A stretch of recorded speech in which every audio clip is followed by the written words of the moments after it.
primer lugar, ha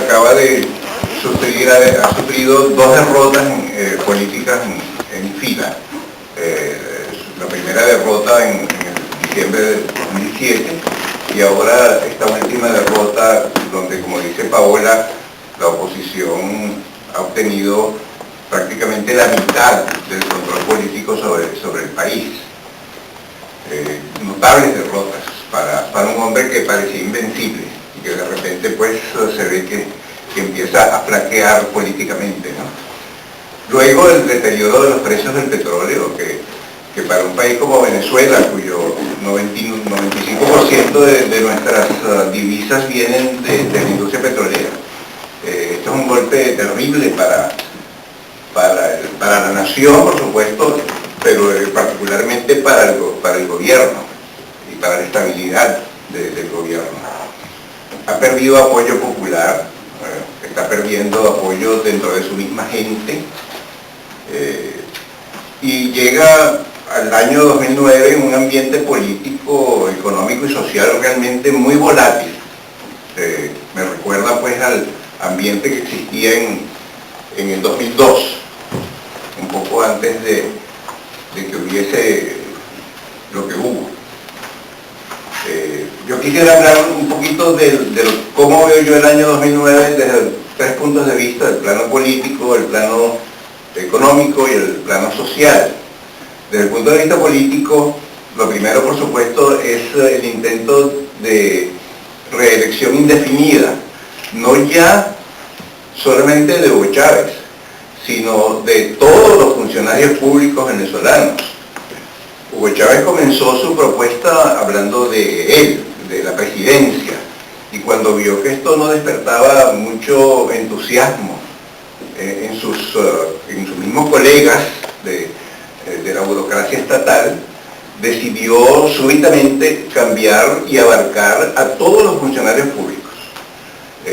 Por supuesto que allí hay pequeños detalles tales como él había recogido, decía el gobierno que había recogido 4 millones de firmas para apoyar su posición, su propuesta, pero ahora su propuesta ha cambiado para incluir a los funcionarios públicos, pero los 4 millones de firmas siguen, de alguna forma siguen siendo válidos, ¿no? Ese es el tipo de pequeño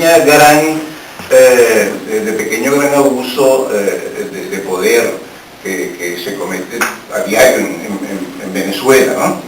Este es un referendo absurdo desde muchos puntos de vista, y para mí lo fundamental es algo que no parece haber sido muy analizado en Venezuela.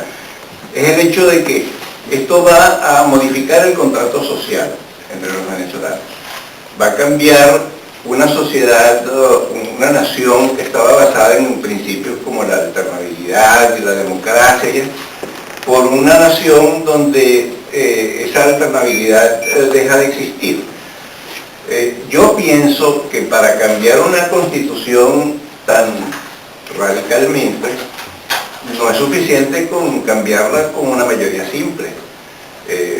Todas las encuestas están diciéndonos ahora que o gana el no por muy pocos puntos, o gana el sí por muy pocos puntos. Pero imagínense ustedes que gane el sí por 2 o 3 puntos, y que entonces pasemos a tener un país que ya no es democrático en su esencia, no es alternativo en su esencia, y que se convierta en una dictadura, en una monarquía tropical de tipo socialista. A mí me parece que es inconcebible que el país acceda a eso, que el 51% de los venezolanos condene al otro 49% a cambiar su manera, su filosofía política y social que ha tenido por ya muchos años. De manera que esa es una de las cosas que para mí es fundamental en el análisis de este referéndum. Sin embargo, esto va a ejecutarse y va a dividir al país. Si gana el señor Chávez, esto va a dividir profundamente el país. Y si pierde el señor Chávez, peor todavía. Yo creo que en cualquier caso, lo que vamos a ver es una Venezuela progresivamente dictatorial, totalitaria, en lo que viene de ahora en adelante. agresiva por parte del presidente Chávez. Posiblemente va a cambiar su gabinete, lo ha hecho ya innumerables veces, pero ya él empieza a desconfiar hasta de su propia sombra. De manera que él posiblemente vaya a cambiar su gabinete y vaya a eliminar a gente en la cual él ya no confía. Una de sus estrategias políticas consistentes ha sido el cambiar a la gente con mucha rapidez. Él ha tenido alrededor de 128 ministros, por ejemplo. En los últimos, en su gobierno ha tenido 9 ministros de finanzas, la gente que le cuida el dinero.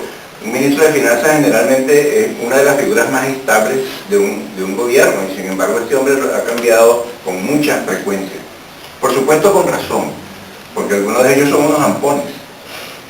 Por ejemplo, Tobias Nóbrega aparece en el juicio de Miami como recibiendo comisiones por 25 millones de dólares de estos angelitos Kaufman y Durán. Es decir, todo esto está ya fehacientemente documentado, ¿no? Va a cambiar el gabinete, posiblemente vaya a cerrar a Globovisión.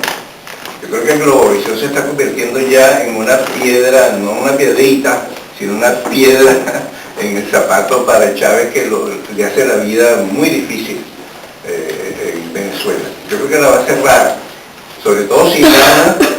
Él va a tomar la ganancia de este referendo como su luz verde para cerrar a Globovisión. Y por supuesto va a seguir fortaleciendo sus nexos con un gobierno con quien no tiene Venezuela no tiene ninguna identificación de tipo cultural, ideológica o religiosa, mucho menos, que es Irán. Lo único que ata a Irán con Venezuela es el odio común que tienen por los Estados Unidos. Y esta vez él va a fortalecer esos nexos.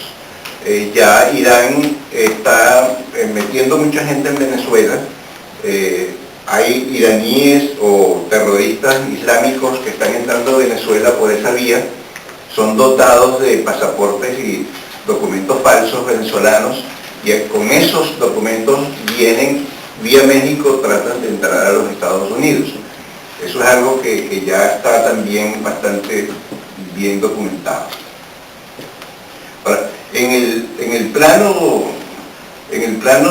económico, creo que va a hacer algunas cosas en el año 2009.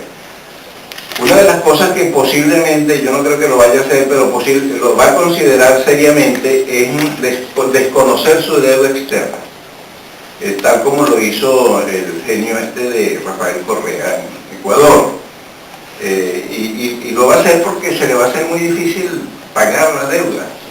Chávez ha triplicado el monto de la deuda externa venezolana, de la deuda total, deuda externa más deuda interna. En sus 10 años ha pasado de 22.000 millones de dólares a casi 70.000 millones de dólares en deuda total. Él puede tratar de desconocer esa deuda. Enfrenta, como decía Paola, un agudo déficit presupuestario. El presupuesto para el año 2009 está basado en una producción petrolera de 3.200.000 barriles diarios, a ser vendidos a un promedio de $60 por barril. Ahora, la realidad es que la producción venezolana no pasa de 2.600.000 barriles diarios, y que el precio del barril del año 2009 va a estar quizás en el orden de los $40-45 en promedio durante el año. Imagínense ustedes entonces lo que eso significa en términos de un déficit fiscal. Un déficit fiscal que se va a medir en términos de unos 30.000 millones de dólares. Ese es el hueco fiscal que enfrenta el amigo Hugo Chávez. Y para ello, él va a echar mano a varias medidas inevitables casi. Una tiene que ser la devaluación del bolívar. Yo pienso que esa devaluación va a venir, ciertamente no antes del referendo, pero sí va a venir después.